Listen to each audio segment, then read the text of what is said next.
देखो भाई, हम अपने चैप्टर क्या पढ़ रहे हैं? इलेक्ट्रोकेमिस्ट्री, वैद्युत रसायन। तो वैद्युत रसायन के अंदर तुमने प्रबल वैद्युत अपघटय के लिए तुमने पढ़ लिया था। क्या पढ़ लिया था? हाँ भाई। तो दुर्बल वैद्युत अपघटय के लिए हमें अब देखना है कि तनुकृत करने पर विलयन कैसे क्या होता है, तनुकृत करने पर कैसे मोलर चालकता में परिवर्तन होता है ना। तनुकृत विलयन, तनुकृत करना है दुर्बल वैद्युत अपघटय युक्त विलयन को। अभी तुमने क्या सीखा था? प्रबल, है ना। तो अगला हमारे पास सेकंड होगा दुर्बल वैद्युत अपघटय के लिए, वैद्युत अपघटय के लिए, यही तो होगा अगला हमारा, है ना। दुर्बल मतलब weak, for weak electrolyte, electrolytes. हाँ भाई, हम क्या सीख रहे हैं कि किसी भी वैद्युत अपघटय युक्त विलयन को अगर तनुकृत करते हैं तो उसकी मोलर चालकता में कैसे परिवर्तन होता है। तो हमारे पास दो टाइप के होते हैं वैद्युत अपघटय, एक प्रबल एक दुर्बल। तो हम लोग प्रबल के वैद्युत अपघटय युक्त विलयन के लिए कैसे घटता बढ़ता है हमने सीख लिया है। अब हम सीखेंगे अगर दुर्बल वैद्युत अपघटय है और उसका विलयन को हम करेंगे तनुकृत, तो मोलर चालकता कैसे परिवर्तित होगा, है ना। हमको ये पढ़ना है, मतलब हम पढ़ाएगा, तुम पढ़ेगा, तुम सीखेगा। सबसे पहले यहाँ पर आपको ना ये पता होना जरूरी है कि दुर्बल वैद्युत अपघटय होता क्या है। पता नहीं सबको क्या होता है? नहीं पता? अरे पढ़ाया तुमको यार, अभी पढ़ाया था हमने लोगों को, पिछले क्लास से पिछले उसमें, है ना। ये वो होते हैं जो 100% पानी में घोलने पर वियोजित नहीं होते, है ना, धीरे धीरे टूटते हैं। और इसी खास बात यह है कि तनुकृत करते जाओगे और ये टूटता जाएगा, टूटता जाएगा। अब वैद्युत अपघटय तनुकृत करने पर और अधिक टूटता है। इसका फुल एक्सप्लेनेशन दिया किसने? ओसवाल नाम के वैज्ञानिक ने। किसने? तो हम ना इसमें आगे जाने से पहले ओसवाल का तनुता का नियम सीखेंगे। क्या सीखेंगे? ओसवाल के तनुता का नियम, वो हमें सिखाता है कि कैसे दुर्बल वैद्युत अपघटय युक्त विलयन को अगर करेंगे तनुकृत तो उसकी जो टूटने की शक्ति है वो बढ़ता है। वो क्या होता है? तो आपका मेन हेडिंग तो यही होगा। इसमें हम लोग छोटा सा हेडिंग लिखेंगे, ओसवाल, क्या देखते हैं हिंदी में, ओसवाल के तनुता का नियम, तनुता का नियम, ये तुमको आना चाहिए, ठीक है ना। हमसे बोलते हैं Ostwald, Ostwald's dilution law, dilution law, है ना। इसी के अंदर मैं आपको सिखा रहा हूं, ठीक है ना। अगर आपको ये समझ में आ गया ना तो फिर ये भी कोई दिक्कत नहीं आएगी तुमको इसमें। देखो, मान लो हमारे पास ए बी कोई दुर्बल विद्युत अपघटय है ना। अभी ये ठोस है, इसे हम पानी में घोलेंगे, इसको हम लोग दिखाते हैं ऐसे, इसे बोलते हैं व्युत्क्रमणीय, खतरनाक फंस का सीट, व्युत्क्रमणीय अभिक्रिया। हम उसमें ये तीर लगाते हैं दोनों। ये टूट गया, मान लो आपने घोला पानी में और ये टूट गया, ए प्लस में अपघटय है ना, तो प्लस माइनस में टूटता है हमेशा, और बी माइनस में मान लो टूट गया, मान लो टूट गया। अब तुमको सबको मैंने एक चीज और समझाया था कि वियोजन की मात्रा, वियोजन की, हाँ, इसे हम बोलते हैं डिग्री ऑफ डिसोसिएशन अंग्रेजी में, वो होता है अल्फा। दुर्बल वैद्युत अपघटय के लिए अलग अलग होता है सबका मान, ठीक है ना। ये होता है वियोजन की मात्रा। शुरू में मान लो इसकी सांद्रता थी C, क्या थी, और अभी ये हमने घोला नहीं है तो इनकी सांद्रता 0 है। तुमने घोला, रिएक्शन स्टार्ट हुई और इसकी जो टूटने की मात्रा वो कितनी है? अल्फा। तो मान लो ये C अल्फा बन गया, भाई सी पहले था, टूटने की मात्रा ये है तो किस दर से टूटेगा, ये गुना ये, ऐसे ही ये गुना ये हो जाएगा। और तो अब सी अल्फा में से मान लो, सॉरी सी था शुरू में और टूट गया इतना, तो कितना बचा होगा, सी माइनस सी अल्फा, ये बच गया। ये क्या, ये साम्यावस्था पर क्या है, ये साम्यावस्था इसलिए लिखते हैं, साम्य पर लिख दो। अब हम यहाँ से साम्य स्थिरांक निकालते हैं, साम्य स्थिरांक निकालते हैं। वो ना जो क्यू लिख रहे थे पहले, क्यू रिएक्शन कोशेंट में कह रहा था, वो साम्य स्थिरांक ही होता है। तो हम यहाँ से निकालेंगे के फॉर साम्य स्थिरांक। कैसे निकालते हैं बताओ, सांद्रता किसकी, उत्पाद की, उत्पाद कौन है, ए प्लस आयन की, ये ब्रैकेट का मतलब होता है कंसंट्रेशन, और यहाँ पर बी माइनस की बटे किसकी आएगी इधर, ए बी की, ये एक्वस में बैठेगा ना, ध्यान रखना, ठोस नहीं है ये, ठीक है भाई, एक्वस में लिखना है इसको आप लोग, ठीक है ना। हाँ तो तुम वैसे लिख दो, इसकी सांद्रता बताओ, के इक्वल टू इसकी सांद्रता कितनी है, सी अल्फा, इसी कितनी है गुना सी अल्फा बटे इसी कितनी है, सी कॉमन करोगे एक माइनस अल्फा, है ना, सी कॉमन कर दिया, सी में सी खत्म हो गया, सी में सी, हमारे पास क्या होगा, के इक्वल टू बताओ सी अल्फा स्क्वायर एक माइनस अल्फा, है कि नहीं, कोई दिक्कत तो नहीं दिख रहा है। मुझे क्या निकालना है, कंसंट्रेशन, क्या निकालना है, सी, सी क्या है, सांद्रता। एक बात बताओ, ये विद्युत अपघटक कौन सा है, दुर्बल, मैंने कहा था दुर्बल के लिए हमेशा एक से कम आता है अल्फा का मान, क्या आता है, जब विलियन पढ़ाया था तुमको समझाया था, अगर वैद्युत अपघटक स्ट्रॉन्ग वाला है, प्रबल वाला है, तो वहां पर एक से हमेशा अधिक आता है। NaCl दो आयन में टूटते हैं, अल्फा का मान 2 हो गया, है ना, एक से ज्यादा आता है मतलब, अरे वो अल्फा का मान 2 नहीं, वो आयोटा का, वो आई का मान 2 होगा, ठीक है ना, वेंट ऑफ पूर्णांक का मतलब। दुर्बल के लिए क्या, सुनो, अल्फा का मान हमेशा कम आता है किससे, एक से, किसके लिए, दुर्बल वैद्युत अपघटक के लिए, वैद्युत अपघटक के लिए, अपघटक के लिए, अरे ठीक है कि नहीं है। तो हम यहाँ पर मान के चल रहे हैं कि अल्फा का मान जो है ना लगभग लगभग 0 के इक्वल है, क्या है वो, हमेशा हम मान के चलेंगे ना, अल्फा का मान यहाँ पर हम लोग टेंस टू 0, बहुत ही कम है, बहुत ही कम है। तुम बताओ अगर अल्फा का मान लगभग लगभग 0 है तो 1 माइनस अल्फा का मान क्या होगा, अप्रोक्सीमेटली 1 कर लो ना।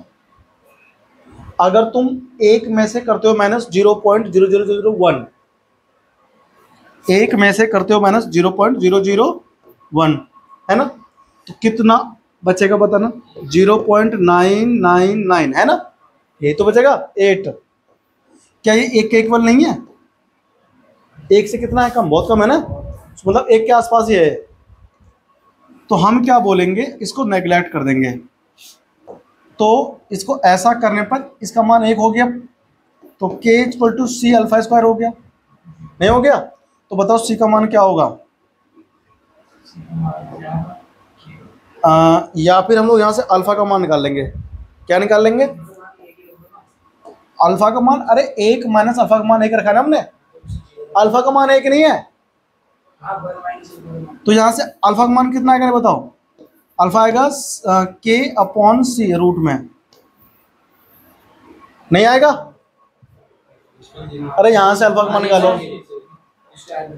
अब मेरी एक बात सुनना, ऐसा कहता है कि तनुकृत करने पर आयन टूटते हैं, आयन, इसका मान बढ़ता है, बताओ अगर इसका मान बढ़ेगा तो इसका मान क्या घटेगा, नहीं, है ना, हाँ, तो यही से कहता है, यही है ओसवाल का नियम कि अगर हम किसी विलयन को करेंगे तनुकृत, तनुकृत करने पर क्या होगा बताओ, सांद्रता कम होगा, क्या होगा, कम नहीं होगा, तनुकृत करेंगे पानी मिलाएंगे तो क्या होगा, सांद्रता कम होता है ना, अभी पीछे भी तो तुमको समझाया था, सांद्रता कम हो जाएगा, अल्फा का मान क्या हो जाएगा, बढ़ जाएगा, है ना, अल्फा का मान बढ़ेगा मतलब फ्यूजन की मात्रा बढ़ेगी, फ्यूजन की मात्रा बढ़ेगी इसका मतलब आयनों की संख्या बढ़ेगी।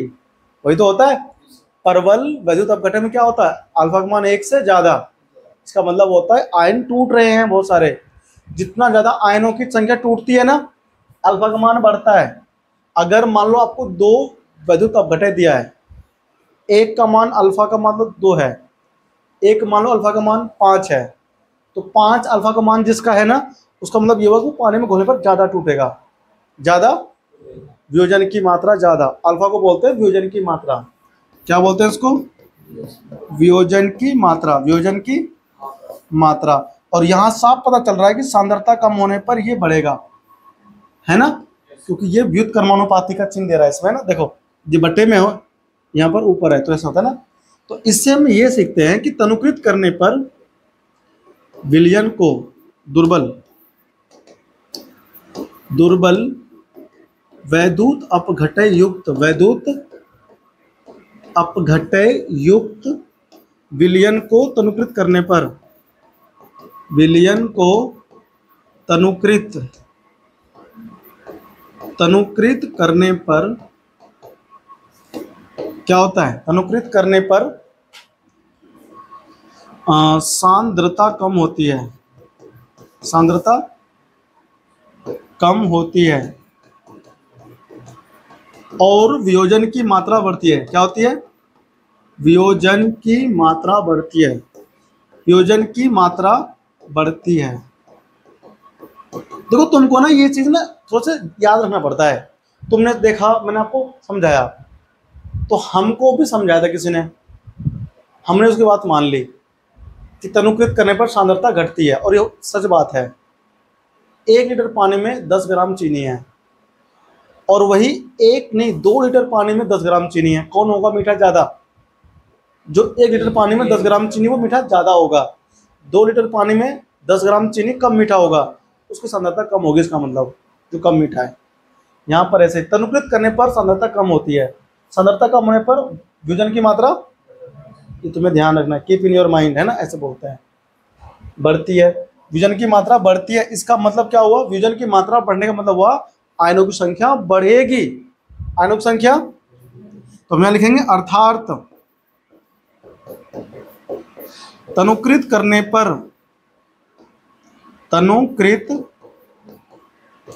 करने पर विलयन में आयनों की संख्या बढ़ेगी, आयनों की संख्या बढ़ती है ना। अब बताओ जब आयनों की संख्या बढ़ेगी तो चालकता भी तो बढ़ेगी। अभी तुमको सिखाया मैंने पिछले उसमें क्लास में कि तनुकृत करने पर अगर आयनों की संख्या बढ़े, तो संख्या बढ़ेगी, गमन होगा ज़्यादा आयनों का, तो उस विलयन की चालकता बढ़ेगी। तो एक बात साफ होता है यहाँ से कि तनुकृत करने पर मोलर चालकता बढ़ेगा, चाहे दुर्बल ही विद्युत अपघटन क्यों ना हो, ठीक है ना। लेकिन उसमें क्या होता है, परवल वाले में आप उसे तनुकृत करते रहो, एक समय ऐसा आएगा जब वो टूटना बंद हो जाएगा, टूटना, तो फिर आगे तुम कितना ही तनुकृत कर लो मोलर चालकता नहीं बढ़ेगा, ठीक है ना। लेकिन इसमें ऐसा नहीं होगा, इसमें तुम तनुकृत करते रहो, बढ़ता जाएगा, कभी रुकेगा ही नहीं। तो वहां पर जो ना उस वाले में परवल वैद्युत अपघटन वाले में था क्या कि जहां बढ़ना बंद हो गया था, वहां पर जो हमारा ग्राफ था, ग्राफ यहाँ पे कट हो गया था ना, ऐसे हो गया था। तो जहां पर कट हुआ था ना, हम यहाँ पर निकाल ले रहे थे क्या चीज, लैम्डा नॉट एम। इस वाले में क्या होगा, देखो ये हमारे पास यहाँ पर होगा, ये रूट सी होगा, यहाँ पर ये होगा, तो यहाँ पर क्या होगा, नहीं काटेगा नहीं, ये ग्राफ ऐसे जाएगा, इससे कहाँ जाएगा। देखो इसका मतलब क्या है कि तनुकृत करते जाएंगे और ये ऊपर बढ़ता जाएगा, ये ऊपर, तो जब इसे कहीं काटेगा ही नहीं तो हम सीमांत मोलर चालकता की गणना नहीं कर पाएंगे। किसके लिए? दुर्बल वैद्युत अपघटन के लिए, ठीक है ना। पहले आप कॉपी कीजिए, फिर मैं तुम्हें समझाता हूँ इसको आगे। ये सब लिखो जो मैंने आपको समझाया अभी। तुम्हें यहाँ से इतना समझ में आ जाना चाहिए कि दुर्बल वैद्युत अपघटन युक्त विलयन को तनुकृत करने पर उसके अंदर वियोजन की मात्रा बढ़ती है, अर्थात उस विलयन के अंदर आयनों की संख्या बढ़ेगी। अगर आयनों की संख्या बढ़ेगी तो चाहे दुर्बल ही वैद्युत अपघटय क्यों ना हो, उसकी मोलर चालकता बढ़ेगी तनुकृत करने पर। और इसके अंदर कोई सीमांत नहीं आता है, तनुकृत करते जाओ चालकता बढ़ती जाएगी, तनुकृत करते जाओ चालकता बढ़ती जाएगी और अनंत तक बढ़ेगी। ठीक है ना, क्योंकि ग्राफ को ये काटेगा नहीं, ग्राफ को ये काटेगा नहीं। ठीक है ना, तो हम लोग जैसे था ना पहले हमारे पास इक्वेशन था लेमडा एम इक्वल टू था क्या, बोलना एक बार, लेमडा नॉट एम था, लेमडा नॉट एम माइनस के और क्या था यहाँ पर रूट सी, ये था ना। अच्छा ए सी था, हाँ ए सी हाफ, ठीक है ठीक है, हम इसमें ए सी लगा दें ना। अरे ये के वही है यार कांस्टेंट ए, हाँ एनसीईआरटी में के दे रखा है, देखो तुमने तो उसमें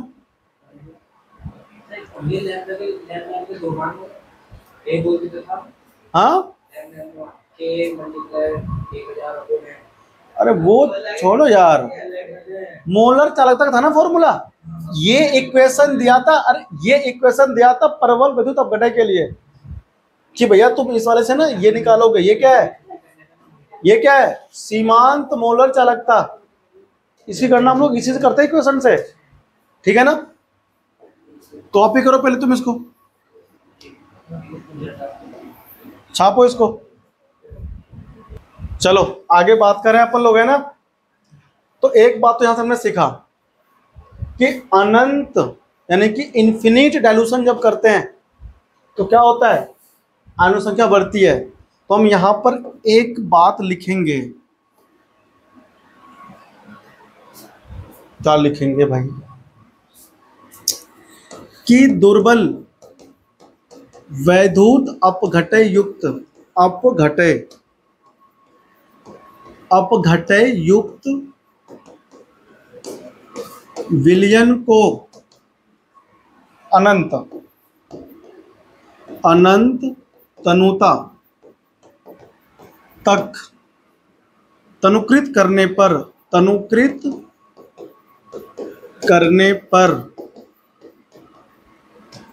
दुर्बल वैद्युत अपघटय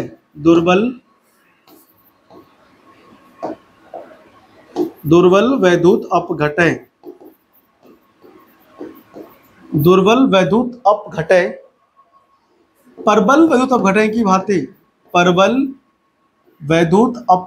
भांति व्यवहार करने लगता है, प्रबल वैद्युत अपघटय की भांति व्यवहार करने लगता है, व्यवहार करने लगता है,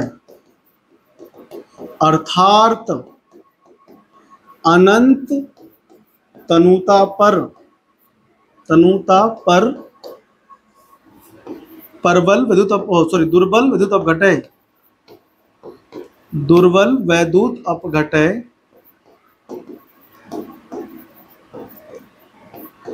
पूर्णतः वियोजित हो जाता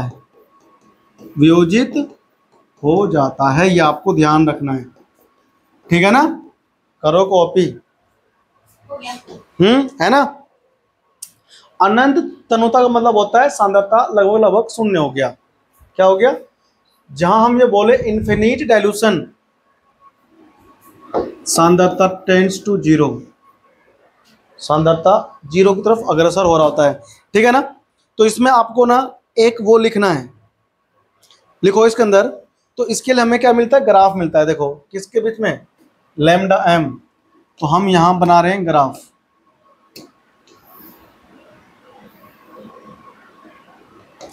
यहां हम लोग क्या लेते हैं, अंडर रूट सी लेते हैं, जीरो की तरफ जा रहे हैं। ठीक है ना, और हम इधर लैम्डा एम लेते हैं, है ना। और हम अगर देखें, देखो यहां से ग्राफ स्टार्ट होगा और ये ऐसे जाएगा। ठीक है ना, इसका मतलब क्या है, इसका मतलब ये है, ये एक सांद्रता है, इधर आते हो ना तो मतलब लगभग जीरो की तरफ, यहां पर जीरो होता है, हम जीरो की तरफ बढ़ रहे हैं। मान लो इस पॉइंट पे तुम आ गए, तो इस पॉइंट पे क्या है, सांद्रता बहुत कम होगी ना। चलो एक बात बताओ, ग्राफ देख करके बताओ, कंसंट्रेशन यानी कि सांद्रता यहाँ पे अधिक होगा या फिर यहाँ पे? यहाँ पे ज्यादा होगा, सांद्रता ज्यादा होगा, इसका मतलब तनुकृत नहीं होगा विलयन, पानी कम होगा। और जब यहाँ पे होगा सांद्रता कम, तो यह तो यहाँ पर जाएगा ना, और यहाँ पर कट लगाओ इधर, यहाँ पर क्या है लैम्डा एम का मान, तो लैम्डा एम का मान बताओ यहाँ पे अधिक होगा या फिर यहाँ पे अधिक होगा? लैम्डा एम का मान अधिक कहाँ होगा, नीचे की ऊपर? ऊपर है ना, यहाँ तो जीरो होता है सब कुछ, ऊपर से नीचे आओगे तो यहाँ मान जीरो होता जाता है, ऊपर का मान बढ़ता है, ऐसे जाओगे तो मान क्या होगा एम का, उसका सॉरी सी का मान बढ़ेगा। वही हम कह रहे हैं कि अगर हम सांद्रता देखें तो यहाँ पर क्या है, अरे भैया मिट जा सारा, यहाँ ज्यादा सांद्रता ना, सांद्रता इधर की ओर हम जा रहे हैं कम, तो देखो ये क्या जा रहा है ऊपर की तरफ है ना, अनंत, ये बढ़ रहा है मोलर चालकता। ये ग्राफ तुमको पढ़ना आना चाहिए, यहाँ सांद्रता ज्यादा है, मोलर चालकता कम है। जैसे हम सी का मान जीरो की तरफ जा रहे हैं लेकर के, यहाँ पहुंच गए मान लो, ये ना ग्राफ जो है थोड़ा सा और ऐसे बनता है, चिपक के चलता है इससे, बिल्कुल थोड़ा सा चिपकता नहीं है बिल्कुल ही, लेकिन चलता है ऐसे ये ग्राफ, ठीक है ना। चलो मैं एनसीईआरटी वाले बनाता, ठीक है ना। तो CH3COH ये कौन है, दुर्बल विद्युत अपघटक ये होता है, एसिटिक अम्ल, ठीक है ना। ग्राफ हमें इसी के दे रखा है इन्होंने, ठीक है ना। ये तो यहाँ पर एक काटता नहीं है, ठीक है ना। तो हम इसमें क्या लिखेंगे कि शून्य सांद्रता पर, तो हम यहाँ लिखेंगे शून्य, शून्य कैसे लिखते हैं, शून्य सांद्रता पर, सांद्रता पर इसका मतलब होता है सी लगभग लगभग जीरो हो रहा है, अनंत हमने इसको डाइल्यूट कर दिया, ठीक है ना। क्या होता है, हाँ पर लैम्डा नॉट एम का मान ज्ञात नहीं किया जा सकता, ज्ञात नहीं किया जा सकता,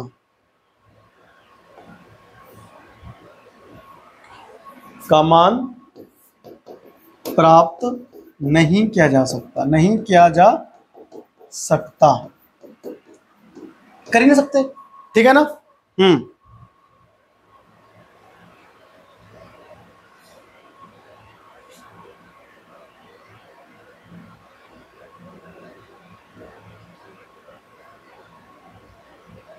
ठीक है ना।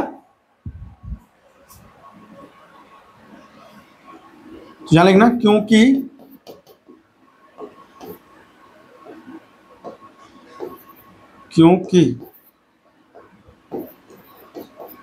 अरे क्या लिख दे, क्योंकि अनंत तनुता पर चालकता, ध्यान है ना, मैं चालकता कह रहा हूं, मोलर चालकता नहीं कह रहा हूं, चालकता कह रहा हूं,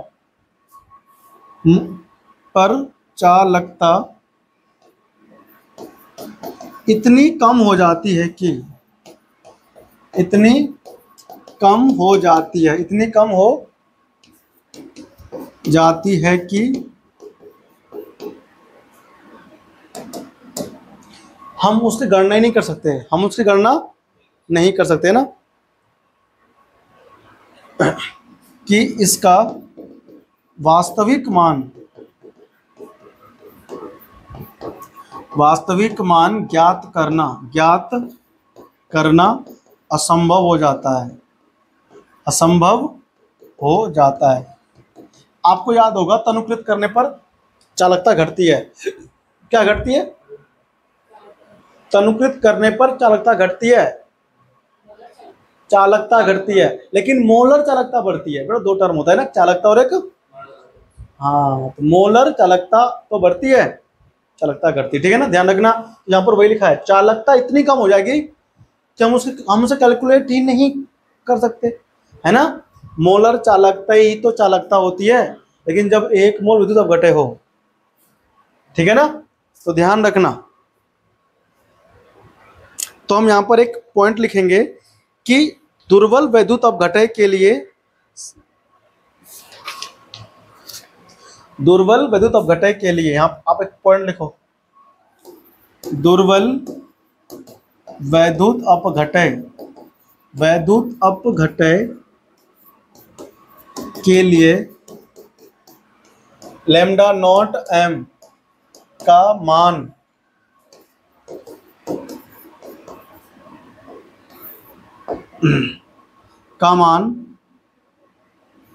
अप्रत्यक्ष, अप्रत्यक्ष मतलब डायरेक्टली नहीं, इनडायरेक्टली फाइंड आउट कर सकते हैं। यहां लिख आप ये लिखो था, प्रत्यक्ष रूप से मान ज्ञात नहीं कर सकते, मान ज्ञात नहीं कर सकते। बात समझे आप लोग? दुर्बल विद्युत अपघटय के लिए हम लोग मान ज्ञात नहीं कर सकते, तो किस लिए कर सकते हैं फिर? कोलराउस के नियम से। किससे? तो लिखो दुर्बल विद्युत अपघटय, तो लिखो दुर्बल, यहां चलिए तुम्हें दुर्बल वैद्युत अपघटय के लिए लैम्डा नॉट एम का मान कहां से निकालेंगे? कोलराउस, कोलराउस ऐसे लिखते हैं भैया, ठीक है। हिंदी में तो ऐसे लिखते हैं कोलराउस, अंग्रेजी में लिखते हैं खोलराउस, के एच से स्टार्ट होता है, ठीक है ना। के नियम से ज्ञात किया जाता है, ज्ञात किया जाता है। समझ में आया कि नहीं आया? करो कॉपी, है ना, फिर हम इसके बारे में बात करेगा, ठीक है ना। तो कोलराउस भैया जो है ना, ये हमको बताएगा कि कैसे निकालेंगे। तो कोलराउस ने नियम दिया है, अब हम इसके बाद वही हेडिंग लिखेंगे, स्वतंत्र नियम।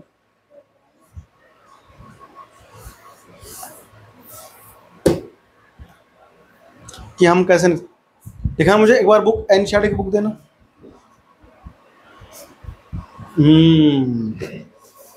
कोलराउस बहुत अच्छा इंसान था, बिल्कुल तुम्हारी तरह। लिखो आयनों के स्वतंत्र अभिगमन, लिखो हेडिंग, लिखो अगला हेडिंग लिखो। अब हम निकालेंगे ना भाई साहब, कोलराउस का नियम जो ना लिखवा रहा हूं वो ध्यान रखना। तो इसमें लिखो आयनों के स्वतंत्र, आयनों के स्वतंत्र अभिगमन का, अभिगमन अभिगमन का कोलराउस नियम, कोलराउस नियम, ठीक है भाई, हमें पढ़ना है।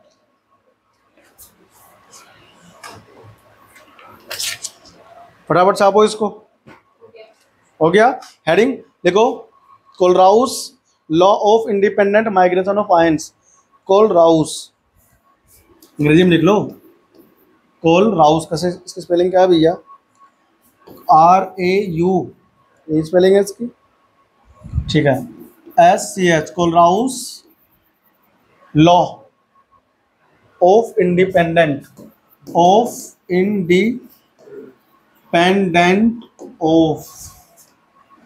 माइग्रेशन ऑफ आयन, ठीक है ना, migration of ions, migration of ions. हमारी हेडिंग में एक एक बोर्ड की होती है, ये हमें पढ़ना है। कोलराउस का नियम क्या कहता है? पहले मैं इसकी भाषा लिखवा दूं, भाषा समझ में बिल्कुल भी नहीं आएगा। अगर मैं लिखवाऊंगा ना इसकी परिभाषा, डेफिनेशन, समझ में नहीं आएगा, हल्का हल्का आएगा, ठीक है ना। लेकिन मैं आपको हिंदी में लिखवाऊंगा, सिंपल अपनी भाषा, पहले आपको समझा दूं।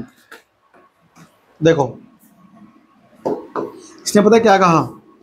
इसने कहा, सुन भाई छोरे, अरे यार क्या हो रहा है। इसने कहा कि मान लो हमारे पास एक बीकर है, क्या है, इसके अंदर आपने क्या घोल लिया? NaCl। क्या घोला इसने? इसने पहले प्रबल विद्युत अपघटय के लिए निकाला, फिर वही नियम इसने दुर्बल विद्युत अपघटय पर भी अप्लाई कर दिया। देखो ऐसे, NaCl, इसमें मान लो आपने घोला, Na घूम रहा है प्लस N, Cl घूम रहा है, Cl घूम रहा है, Na घूम रहा है, Cl घूम रहा है, Na घूम रहा है, घूम रहा है ना, ये आयन है। क्या है ये? तो इस विलयन के अंदर जो NaCl का होगा मोलर चालकता क्या होगा, यहां पर मैं ऐसे लिखता हूं थोड़ा सा, लैम्डा नॉट m का मतलब क्या हुआ, सीमांत मोलर चालकता किसका, NaCl का कितना होगा। इसने एक्सपेरिमेंटली फाइंड आउट किया ना, तो इसने देखा कि जो आयन की मोलर चालकता होगी नॉट किसकी, प्लस वाले की, थोड़ा इसको दूर कर दूं मैं इससे, देख देख के भटक रहा है वो, प्लस नॉट m किसकी, माइनस वाले की। समझ में आ रहा है, अलग अलग आयनों की सीमांत मोलर चालकता का जोड़ उस विद्युत अपघटक के सीमांत मोलर चालकता के बराबर होता है, ऐसा बताया। ठीक है ना, एक्सपेरिमेंटली किसने, इसने। इसे हम बोलते हैं आयनिक सीमांत मोलर चालकता। क्या बोलते हैं इसको, ये जो आयन है ये आयन ही तो है, ये बताओ ये आयन नहीं है, तो इसे बोलते हैं आयनिक सीमांत मोलर चालकता। सीमांत मोलर चालकता आयन का है, इसलिए जोड़ के बराबर होता है, जोड़ के बराबर होता है। समझा बात, हाँ। तो अब हम पहले इसकी लिखेंगे परिभाषा इधर, फिर हम इसे कॉपी करेंगे, ठीक है ना। तो परिभाषा में आप क्या लिखोगे, लिखो इस नियम के अनुसार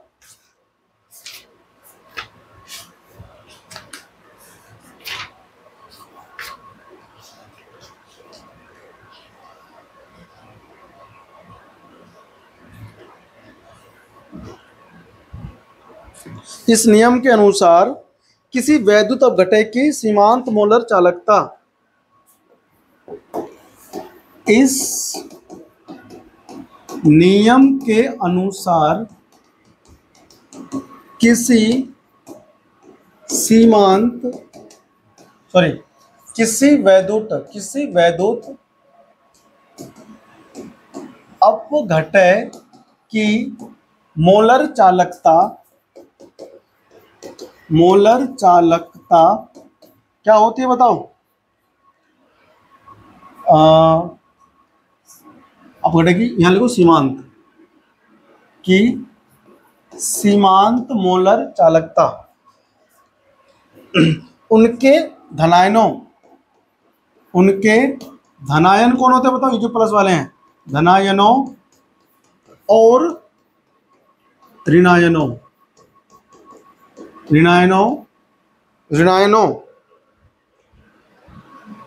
की सीमांत मोलर चालकता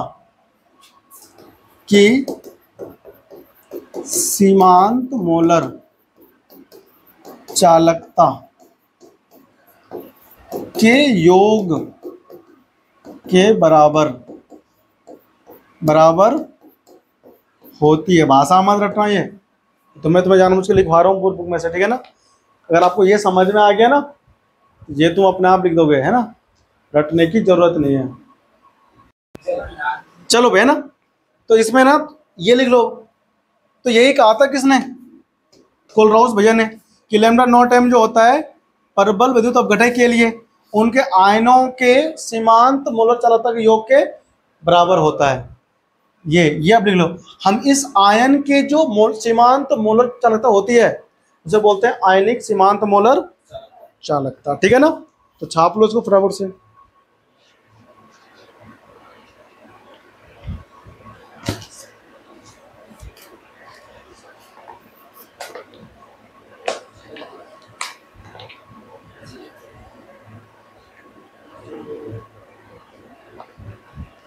ठीक है,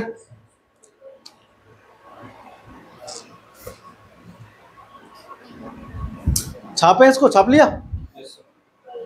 इसमें आप दो एग्जांपल अभी और देखो, है ना, थोड़ा सा। ये तो वो NaCl के लिए है ना। अब अगर मान लो आपने इसमें क्या लिया, पोटेशियम सल्फेट लिया, क्या लिया, तो K2SO4 होता है। K2SO जब ये पानी में जाएगा ना तो 2 आयन तो होंगे इसके पोटेशियम के, यहाँ पर के 2 नहीं है, आयन भी 2 बनेंगे उसके। सल्फेट देखो, ये पूरा सल्फेट है, SO4 एक आयन है, जोड़ में लिखेंगे SO4 2 माइनस, है ना।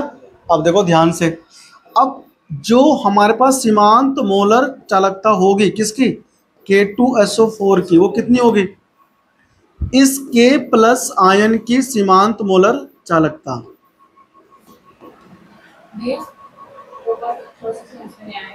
ये नहीं आया, ये आयन है। देखो जैसे मान लो ना NaCl था, तो ये टूटेगा तो Na प्लस और Cl माइनस में टूटता है, ठीक।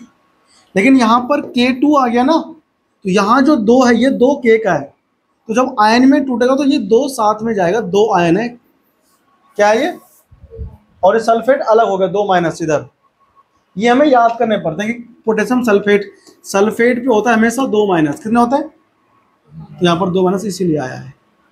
सल्फेट आयन याद करना पड़ता है, सूत्र होता है सल्फेट का। कोई पूछे सल्फेट आयन क्या होता है, तो SO4 2 माइनस, ठीक है ना। देखो अब यहाँ देखो, ध्यान से लिखो मत कोई भी, ये जो 2 यहाँ पर आयन है, यहाँ 2 से मल्टीप्लाई करना पड़ेगा। ये कहाँ से आ गया इधर,